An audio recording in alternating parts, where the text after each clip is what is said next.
Hello, my name is Eric Hoffman. I work for Fried Frank in New York City, and uh, I'm a clerical assistant. I work full time.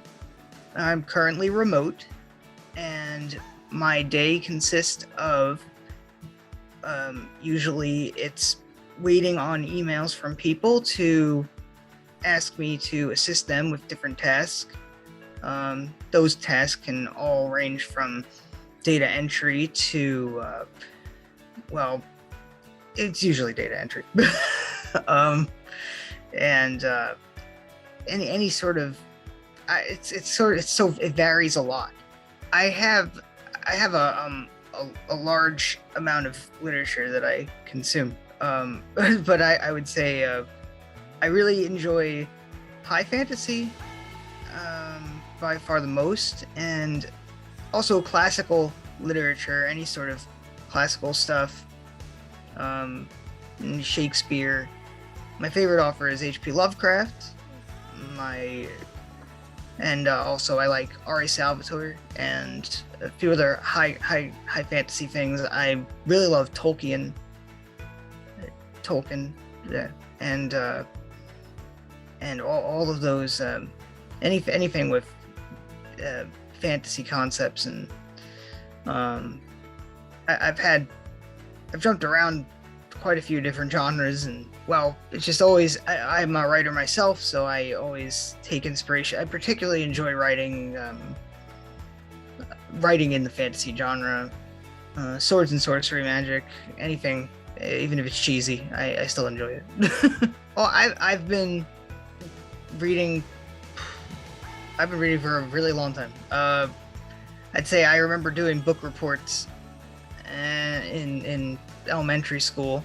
It was never every other kid had to read and it was homework, but for me it was actually fun. So I liked Dr. Dolittle or little things like that. Like anything we had to read, or I liked Goosebumps. I would say like a lot of kids would look at book assignments or book reports and say homework. Me, I really loved that stuff, so it was never like that for me.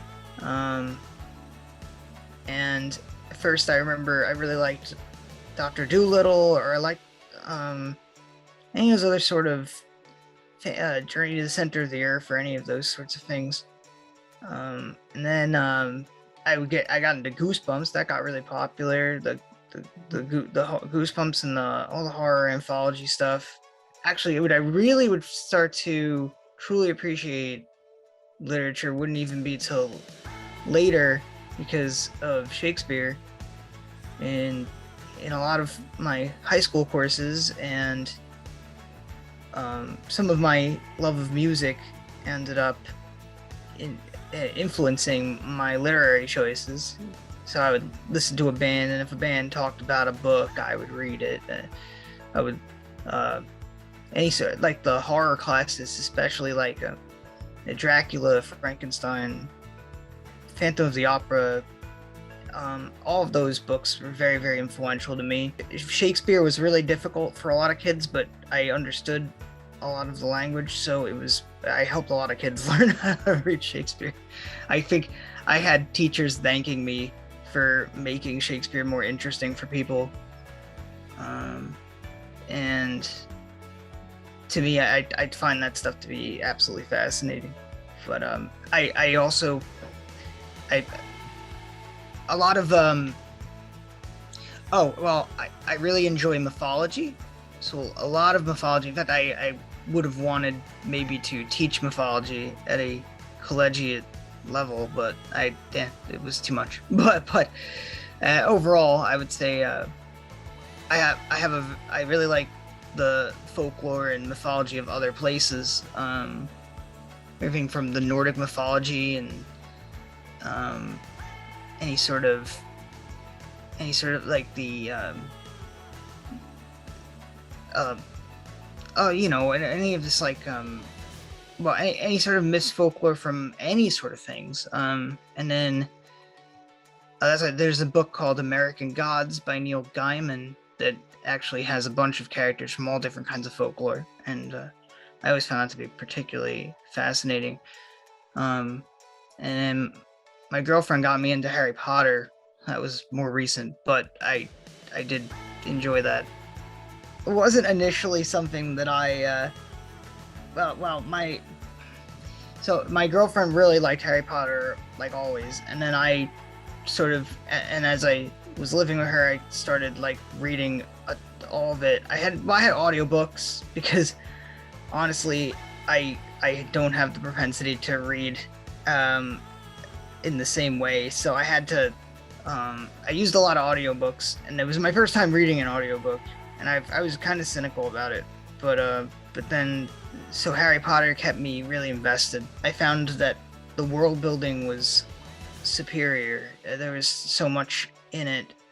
Every location was well thought out. Every scene was very vivid, and I felt like I was really taking a trip when I read something like that, and especially at a time where I really needed to escape. Um, I found those books to have a lot of escapism. I think that without reading, um, not only would you not have because you can escape in a movie, you can escape in a lot of different ways in a video game, and both of those things I also enjoy. But you there's something about the written word that you're able to make like such different um so it's a different level of interaction that uses other parts of the brain that aren't present when you're dealing with on-screen media. There's just something to it that makes you feel, you know, for me particularly, I find that I actually feel my mind becoming sharper. A lack of focus on reading in our current world, as far as like, I know that a lot of media gets consumed on the daily and it's all on demand, but there's something that you learn about patience and when you're reading a book, because you have to wait for the end of the book. I mean, you can skip to the last page, but what good that's never done anybody any good. I think that the capability to speak fluently and to have knowledge of a world that you may not get to experience on your own, like in your day-to-day life. I know that I wouldn't know half I know about different cultures and things if I didn't read different mythologies or folklores of all of these different places. It gives you a different appreciation of people who aren't you at all. I think you get that through a film, but then you're beholden to the director's vision. And I've always found the best thing about a book is my own mental images of that book. Nobody's telling me how a character looks. I get to say how that character looks in my mind, and that vision's uniquely mine when I'm reading. And I think that people having their own attachments in their own ways and experiencing it as a purely individualistic experience, even though they can obviously talk to anyone about the book or about the characters, about the world, everybody's experience is different, so we can all add. It's like a collage almost. So I have a friend who got me into a book, and then I read the book and I have a different experience. I fall in love with a different character.